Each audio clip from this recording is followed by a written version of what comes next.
마태복음 1장 18절에서 25절 말씀입니다. 예수 그리스도의 나심은 이러하니라. 그의 어머니 마리아가 요셉과 약혼하고 동거하기 전에 성령으로 잉태된 것이 나타났더니 그의 남편 요셉은 의로운 사람이라 그를 드러내지 아니하고 가만히 끊고자 하여 이 일을 생각할 때에 주의 사자가 현몽하여 이르되 다윗의 자손 요셉아 내 아내 마리아 데려오기를 무서워하지 말라. 그에게 잉태된 자는 성령으로 된 것이라. 아들을 낳으리니 이름을 예수라 하라. 이는 그가 자기 백성을 그들의 죄에서 구원할 자이시니라 하니라. 이 모든 일이 된 것은 주께서 선지자로 하신 말씀을 이루려 하시니 이르시되 보라 처녀가 잉태하여 아들을 낳을 것이요 그의 이름은 임마누엘이라 하리라 하셨으니 이를 번역한즉 하나님이 우리와 함께 계시다 함이라. 요셉이 잠에서 깨어 일어나 주의 사자의 분부대로 행하여 그의 아내를 데려왔으나 아들을 낳기까지 동침하지 아니하더니 나음의 이름을 예수라 하니라. 아멘. 단군 신화에 대해서 들어보셨죠? 하늘의 황제인 환인이 그 아들 환웅을 땅으로 내려보냈습니다. 내려와서 태백산 신단수 아래에 도시를 이루었다고 합니다. 환웅이 내려올 때 바람을 주관하는 그런 풍배, 그리고 비를 주관하는 또 우사, 구름을 다스리는 운사라는 이들을 데리고 내려와서 인간의 생활을 돕도록 했다고 합니다. 그때 곰과 호랑이가 이 환웅을 찾아와서 사람이 되고 싶다고 말했다고 했대요. 그 환웅은 곰과 호랑이에게 무엇을 먹으라 그랬죠? 마늘과 쑥을 먹는데 동굴 속에 들어가서 100일 동안 햇볕을 보지 않고 그곳에서 기간이 찰 때까지 이 마늘과 쑥으로 그렇게 연명을 하면 사람이 될 것이다. 그렇게 했다는 거예요. 그래서 이 곰과 호랑이가 시도를 했는데 호랑이는 참지 못하고 중간에 뛰쳐나와 버렸답니다. 그런데 곰은 끝까지 100일 동안 쑥과 마늘로 굴 속에서 견뎠다고 해요. 그래서 이 곰이 여자가 되었습니다. 곰이 사람이 된 그 여자를 웅녀라고 하는데 이 웅녀와 환웅이 결혼을 해서 단군이 태어났다라는 게 단군 신화입니다. 이 이야기를 들으면서 어떤 생각을 하셨습니까? 신화는 신화구나 라는 생각을 저는 하게 되었습니다. 그런데 예수님의 탄생은 이런 신화와는 완전히 다르다라는 것입니다. 그런데 이 사실에 대해서 모르는 사람도 많아요. 모르는 사람도 많고 예수님이 어떤 모습으로 오셨는지 또 왜 오셨는지 모르는 사람이 너무 많아요. 그래서 성경은 그것을 비밀이라고 합니다. 비밀. 어떤 비밀인가 하면요, 하나님의 비밀이라고 합니다. 하나님의 비밀. 성자 예수님을 이 땅에 보내신 그 자체가 이 비밀이라는 거예요. 하나님의 비밀. 성탄을 통한 그 하나님의 비밀을 알 때 우리가 예수님을 더 잘 믿을 수 있고 이래서 믿어야 되는구나 라는 확신을 가질 수가 있는 것입니다. 그래서 이 시간 우리에게 주신 하나님의 말씀을 통해서 성탄의 비밀이라는 제목으로 말씀을 전하겠습니다. 우리 늘 하시던 대로 또 우리의 이 고백으로 또 우리의 인생을 만들어 갔으면 좋겠습니다. 한번 고백합시다. 나는 하나님의 사랑을 받고 있습니다. 하나님은 나를 치료하십니다. 하나님은 나에게 복을 주십니다. 하나님, 예수님을 보내주셔서 감사합니다.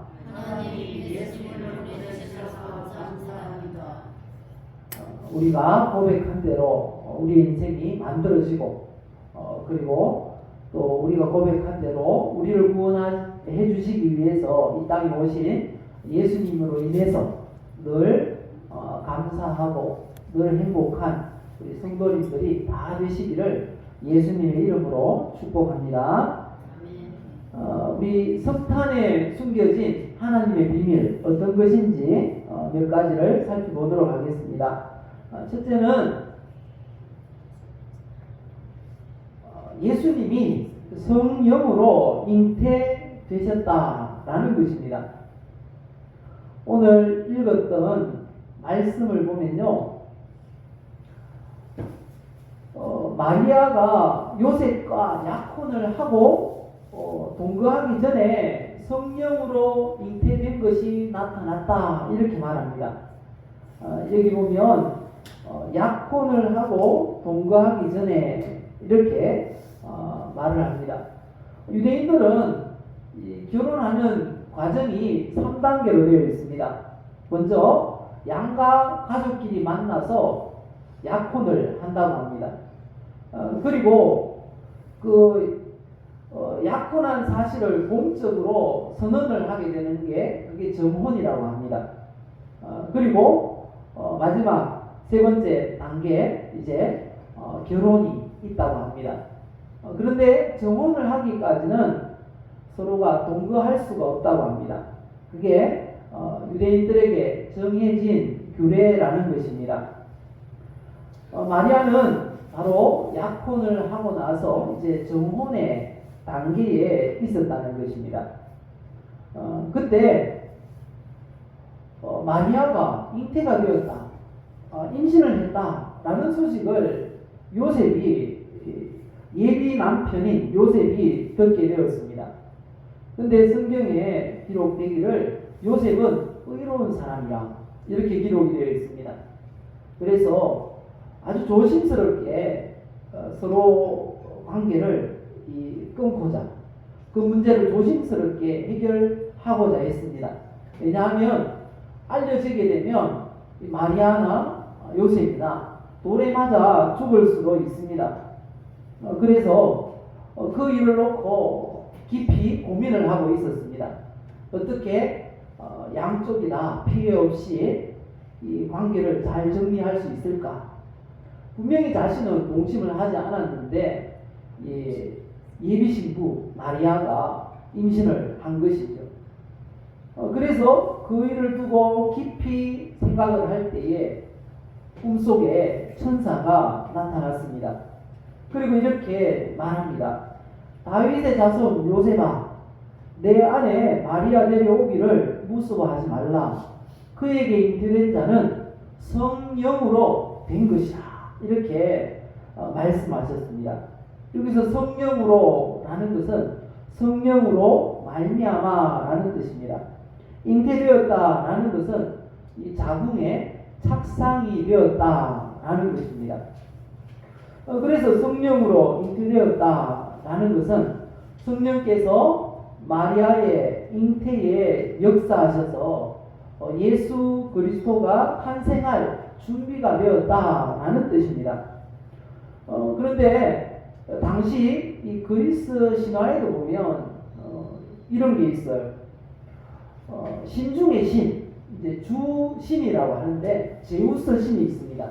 이 제우스 신이 인간 세계를 딱 보니까 너무 아름다운 여인이 있는 거예요.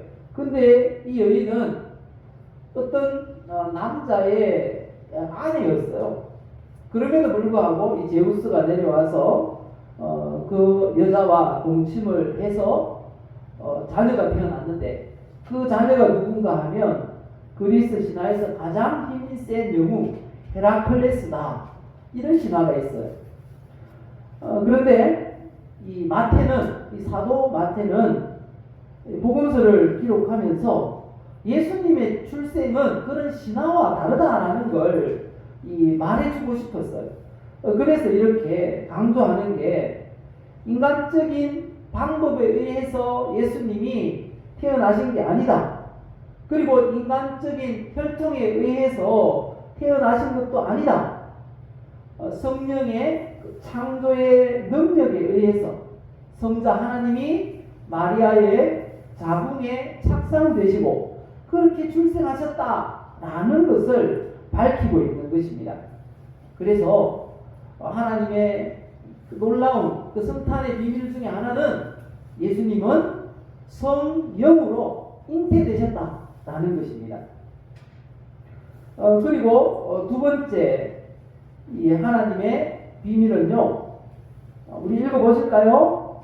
예수님은 다윗의 자손으로 오셨다라는 것입니다. 예수님이 성령으로 잉태하시고 탄생하시는 그 일에 쓰시기로 작정된 여자는 처녀 마리아입니다. 그런데 아주 묘한 관계에 있는 처녀예요. 이왕이면 약혼도 하지 않은 그런 처녀에게서 예수님이 출생하시면 의심도 없고 굉장히 이 호적 정리하기가 간단할 텐데 그렇게 하지 않으시고 하필이면 다윗의 자손인 그 요셉과 정혼한 관계에 있는 처녀 마리아를 통해서 출생을 하셨다는 거죠. 예수님이 왜 이렇게 정혼한 관계에 있는 처녀 마리아를 통해서 출생하시기로 그렇게 하신 것일까요? 그 이유는요, 구약 성경에 메시아는 다윗의 후손이어야 한다는 겁니다. 혈통이. 그렇게 예언이 되어 있어요. 그렇기 때문에 어떻게 생각하면 좀 복잡할 수도 있겠는데 그렇게 이 다윗의 자손인 요셉과 정혼한 마리아의 자궁에 그렇게 잉태가 되셨다는 것입니다. 그 내용이 어디 있는가 하면요, 사무엘하 7장 12절 이하의 말씀이에요.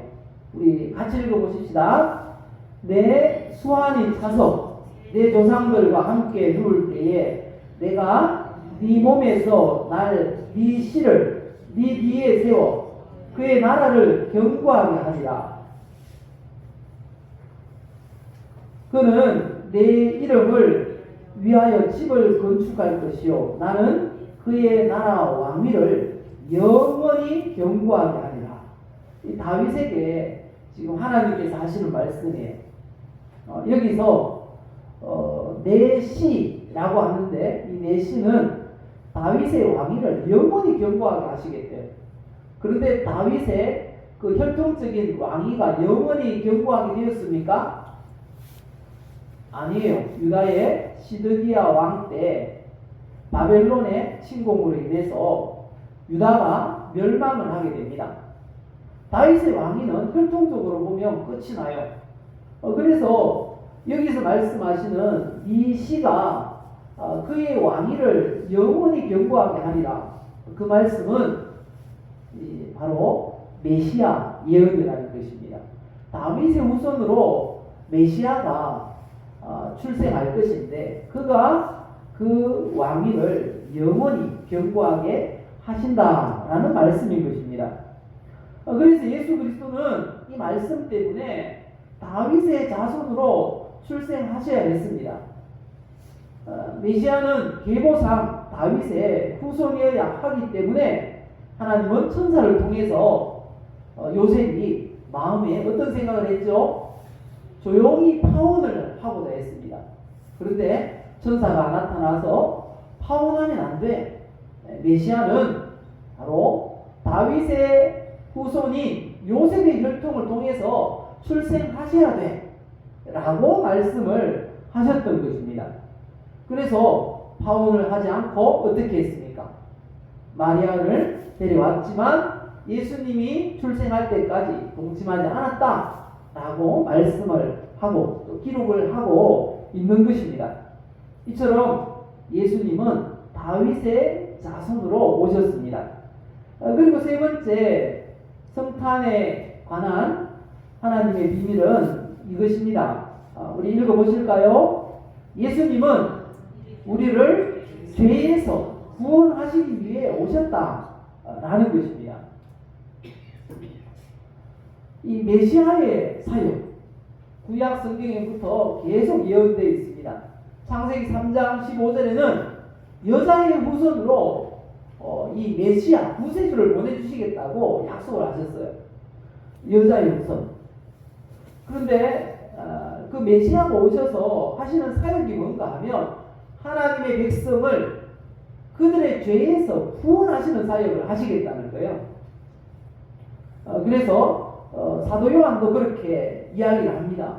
예수님이 오시면, 메시아가 오시면 어떻게 무슨 일을 하시는가? 요한복음 3장 17절에 이렇게 말씀합니다. 우리 말씀 같이 읽읍시다. 하나님이 그 아들을 세상에 보내신 것은 세상을 심판하려 하심이 아니요 그로 말미암아 세상이 구원을 받게 하려 하심이라. 그 아들이 누군가 하면 하나님의 아들 예수 그리스도를 말씀합니다. 예수님이 땅에 오신 이유는 우리를 죄에서 구원하시기 위해서 오셨습니다. 그 사역에 맞는 그런 이름도 우리 하나님이 직접 지어주셨어요. 메시아, 하나님께서 때가 되어서 보내주신 메시아의 이름이 뭐라고요? 예수입니다. 예수는 여호와는 구원이시다 라는 의미의 이름입니다. 메시아의 이름이 뭐라고요? 예수가 무슨 뜻이라고요? 여호와는 구원이시다. 예수님이 오셔서 바로 자기 이름에 걸맞게 그 구원 사역을 감당하셨습니다. 그런데 왜 인간에게는 구원이 필요할까요? 우리 모두는 구원받아야 됩니다. 왜 구원이 필요한가 하면요, 모든 사람은 죄인이기 때문입니다. 로마서 3장 10절과 23절에 말씀하세요. 기록된 바 의인은 없으며 하나도 없으며, 그리고 또 뭐라고 합니까? 모든 사람이 죄를 범하였으며 라고 말씀하십니다. 모든 사람은 죄를 지었어요. 근데 이 죄가 굉장히 무서워요. 그 죄가 왜 무서운가 하면요, 그 죄의 삭시 죽음, 곧 사망이기 때문입니다. 죄의 삭시 뭐라고요? 사망. 그래서 모든 사람은 다 죽는 거예요. 한 번 죽는 것은 사람에게 정해진 것이다, 이렇게 말씀하세요. 그런데 죽음이 또 무서운 이유는요, 죽음으로 끝이 아니라는 거예요. 죽음 이후에는 뭐가 있다 그럽니까? 심판이 있다는 겁니다. 죽음이 불변의 진리인 것처럼 죽음 이후에 심판도 진리라는 것입니다. 그럼 심판 이후에는 어떤 일이 있을까요? 심판받고 나면요, 두 곳으로 가게 됩니다. 내가 선택하는 게 아니고 하나님이 너는 이곳에, 너는 이곳에 이렇게 정해주세요. 정해주는데 두 세계로 들어가게 됩니다. 바로 천국과 지옥이라는 그런 곳입니다. 천국은 어떤 곳일까요? 천국은 한마디로 말하면 너무 행복한 곳이에요. 이곳에는 하나님이 함께 계시고요.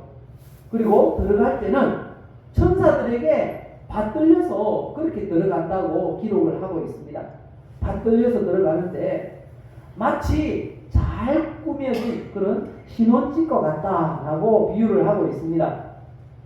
하나님께서 그렇게 천사들에게 받들려 천국에 들어오면 그 눈에서 모든 눈물을 닦아주시고요. 그곳에는 아픈 게 없어요. 고통이 없습니다. 우는 일이 없습니다. 그리고 그곳에서는 결코 죽음도 없다고, 영원한 행복만이 있다고 말씀하고 있습니다. 그럼 지옥은 어떤 곳일까요? 완전히 반대예요. 여기는 사람이 절대로 들어가서는 안 될 곳이다 라고 말씀하십니다. 들어갈 때는 이 지옥에 갈 때는 마귀에게 끌려서 집어 던져진다고 그렇게 성경이 말씀하고 있습니다. 이곳에서는 구더기도 죽지 않는 곳이고요. 유황불이 24시간 활활 타오르는데 마치 거기 들어간 사람은 불로써 소금 취급함을 받는다고 말합니다. 활활 타는 불못에다가 이 마귀가 그 들어가는 사람을 집어 던져 넣는다는 거예요. 그러면 소금이 이 달구어진 프라이팬에서 튀듯이 탁탁 튀어오른다는 거죠. 그런 고통을 끝이 없이 당하는 것이 지옥이다 라고 말을 합니다. 그렇게 밤낮 쉼을 얻지 못하는 곳, 그리고 밤낮 그렇게 괴로움을 당하는 곳이 지옥이라고 성경은 말씀하고 있습니다. 그런데 더 놀라운 사실은 천국 누가 만들었을까요? 하나님 만드셨어요. 그럼 지옥은 누가 만드셨을까요? 지옥도 하나님이 만드셨어요. 그러면 또 이런 질문을 할 겁니다. 사랑의 하나님, 왜 천국을 만드신 건 이해가 되는데 지옥은 왜 만드셨는가? 라는 거죠. 지옥은 또 목적이 있어서 하나님 만드셨대요. 거기는 사람을 가두기 위해서 만든 곳이 아니고 베드로후서 2장 4절을 보면 이것 때문에 지옥을 만드셨답니다. 보시면요, 하나님이 범죄한 천사들을 용서하지 아니하시고 지옥에 던져 어두운 구덩이에 두어 심판 때까지 지키게 하셨다라고 말씀하십니다. 타락한 천사, 범죄한 천사, 어떤 존재입니까? 마귀, 사탄, 귀신들, 그 존재들을 가두기 위해서 만든 곳이래요. 그런데 그 지옥에 사람이 들어가게 되어 있어요. 왜 사람이 들어갈까요? 하나님을 믿지 않고 마귀, 사탄, 귀신을 따라다니니까. 그들과 함께 지옥에 던져지게 된다라고 성경이 말씀하고 있습니다. 무엇 때문에 지옥에 가게 될까요? 그리고 무엇 때문에 천국에 가게 될까요? 예수님 믿으면 천국에 갑니다. 믿습니까? 반대로 그럼 지옥에는 왜 갈까요? 안 믿으면 지옥 간대요. 근데 그걸 성경은 죄라고 말합니다. 죄. 예수님 안 믿는 것보다 더 큰 죄가 없어요. 혹시 남편과 아내 사이에, 그리고 부부와 자녀 사이에 제일 답답하고 환상할 노릇이 있어요. 그게 뭘까요? 안 믿어주는 거. 사람 사이에도 서로 안 믿어주는 게 가장 속상한 일일지 모르겠어요. 안 믿어주는 거. 근데 하나님을 믿지 않는 건 단순히 그냥 안 믿는 것에서 끝나는 게 아니에요. 주인이 바뀌는 거예요. 주인이. 하나님을 믿고 하나님 말씀에 순종하면 하나님의 자녀예요. 근데 반대로 마귀의 말을 듣고 마귀에게 순종하면 마귀의 자녀가 되는 거예요. 천국은 하나님의 집이기 때문에 하나님의 자녀들이 천국 가는 거죠. 반대로 지옥은 마귀가 들어갈 곳이에요. 그런데 마귀의 자녀들처럼 사는 사람들 어떻게 될까요? 마귀를 따라 지옥에 던져지게 되는 것입니다. 기억하시기 바랍니다. 그래서 모든 사람에게는 구원이 필요하다. 그런데 우리를 구원하시기 위해서 누가 오셨다고요? 예수님이 오셨습니다. 그 예수님을 믿고 구원받으시기를 예수님의 이름으로 축복합니다. 마지막 네 번째, 이 성탄의 비밀 네 번째 무엇입니까? 왜 예수님이 오셨습니까? 우리와 함께 하시기 위해서 예수님이 오셨다는 겁니다. 오늘 우리가 읽었던 마태복음 1장 23절 우리 성경을 보고 읽어보실까요? 보라, 처녀가 잉태하여 아들을 낳을 것이요 그의 이름은 임마누엘이라 하리라 하셨으니 이를 번역한즉 하나님이 우리와 함께 계시다 함이라 이렇게 말씀하세요. 예수님의 이름은 두 개예요. 첫 번째 이름이 뭡니까? 예수.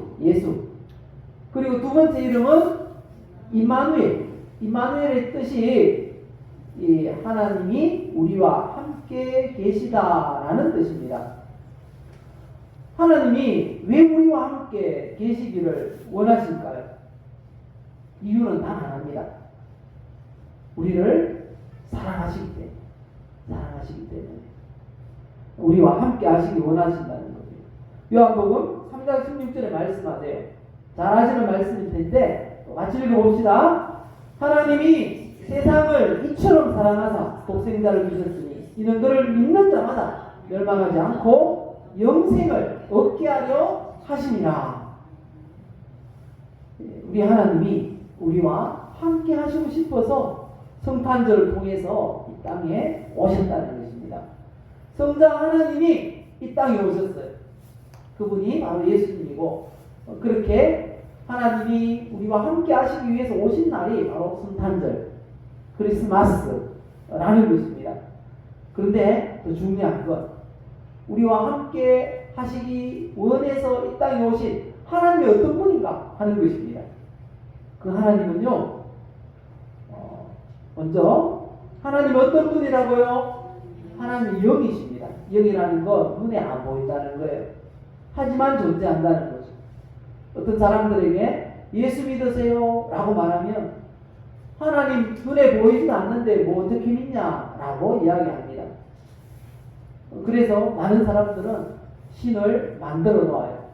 만들어 놓으면 사람이 만든 그게 신일까요? 사람의 작품일까요? 네. 사람이 만들어 놓고 거기에다가 무엇인가를 달라고 빌어요. 비가 많이 오면 홍수에 둥둥 떠내려가는 그런 우상한테 빈다는 거죠. 얼마나 어리석은 일이겠습니까?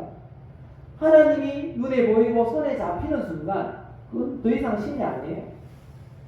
하나님은 영이세요. 그리고 두 번째, 우리 하나님이 어떤 분입니까? 창조주. 우주 만물을 만드신 분입니다. 우주 만물을 하나님이 만드셨어요. 하나님 다 만드셨어요. 히브리서 3장 4절 말씀하시죠. 집마다 지연이가 있는데 만물을 지으신 이는 하나님이시라 말씀하십니다. 우리 하나님은 창조주. 주라는 게 무슨 의미인가 하면 주인이라는 겁니다. 만들었으니까 그분 거라는 거죠. 그래서 우리도 그리고 모든 것이 이 우주 만물이 다 하나님의 것입니다. 그리고 세 번째, 하나님 어떤 분입니까? 섭리주, 운행하시는 분이라는 겁니다. 해가 뜨고 지고, 사실은 지구가 도는 거죠. 돌고 또 다른 지구를 돌고, 그리고 또 지구는 어떻게 됩니까? 이 자전 스스로 뱅글뱅글 돌면서 태양계 주위를 또 돌아요. 그렇게 복잡하게 움직이는데 부딪히지도 않아요. 왜 그럴까요? 하나님이 성령으로 운행을 하고 계신다는 겁니다. 그게 섭리입니다. 섭리. 움직이고 계신다는 겁니다. 24시간마다 하루가 가고 1년 365일마다 1년이 가고 봄, 여름, 가을, 겨울이 변하게 하시고 그게 하나님의 섭리라는 것입니다. 그래서 우리 하나님은 섭리의 주인이다 라는 것이죠. 마지막으로 마지막 아니네요. 네 번째, 우리 하나님 어떤 분이라고요? 심판주라는 것입니다. 소림의 예수님은 우리를 구원하시기 위해서 오셨어요. 그런데 마지막 종말 때 예수님이 오시면 종말인데 그 재림의 예수님은 우리를 심판하시기 위해 오신다는 겁니다. 어떤 사람을 심판하실까요? 무엇을 가지고 심판하실까요? 예수를 믿는가 믿지 않는가를 가지고 심판하실 것입니다. 그리고 마지막 다섯 번째, 우리 하나님은 어떤 분입니까? 인류 역사의 중심입니다. 우리의 구원을 위해서 오신 예수님이 인류 역사의 중심입니다. 그래서 인류 역사를 나눌 때 이렇게 나눠요. AD 그리고 BC. 지금이 몇 년입니까? BC 2022년입니다. BC는 뭔가 하면 지금 AD입니다. 죄송합니다. AD 예수님이 오신 이후라는 뜻이에요. 예수님이 오시기 이전에는 before라고 합니다. before, BC. 지금은 AD 2022년이고요. 예수님이 중심이라는 것은 역사의 중심. 그래서 우리가 이런 놀라운 능력을 가진 하나님께서 우리를 사랑하셔서 이 땅에 오셨어요. 그래서 우리가 하나님을 믿으면 그냥 단순히 죽어서 천국 가는 게 아니고 이 땅에서도 하나님의 도우심으로 형통하며 이후에 이 세상을 떠날 때는 천국에 갑니다. 어떻게 해요? 천사들이 받들고 천국으로 데리고 가는 것이죠. 가면 우리가 이 땅에서 예수 믿는다고 수고한 모든 수고, 바르게 살려고 노력했던 모든 수고, 우리 하나님께서 그 수고의 눈물을 보실 때 우리의 눈물을 주님이 닦아주신다 라고 말씀하고 있는 것입니다. 결론을 맺겠습니다. 성탄에 숨겨진 놀라운 비밀들을 우리가 살펴보았는데요. 자, 첫 번째, 성탄에 숨겨진 하나님의 비밀 무엇이라고요? 성령으로 잉태되셨다. 두 번째는요, 다윗의 자손으로 오셨다. 세 번째는요, 우리를 죄에서 구원하시기 위해 오셨다. 마지막 네 번째는요, 우리와 함께 하시기 위해서. 그 하나님이 어떤 하나님입니까? 한마디로 전능하신 하나님, 우리와 함께 하시기 위해서 오셨다는 것입니다. 예수 믿으면 우리가 그 하나님과 함께 천국까지, 천국 갈 때까지 함께 가게 되는 것입니다. 이 놀라운 은혜와 복을 우리가 받아들이고 있습니다. 예수님을 믿지 않는 분은 예수님을 믿어서 이 놀라운 은혜를 누리시고, 믿는 분들은 이 믿음을 견고하게 붙잡아서 끝까지 천국 갈 때까지 붙잡아서 하나님의 은혜와 복을 누리시기를 예수님의 이름으로 축복합니다. 기도하겠습니다.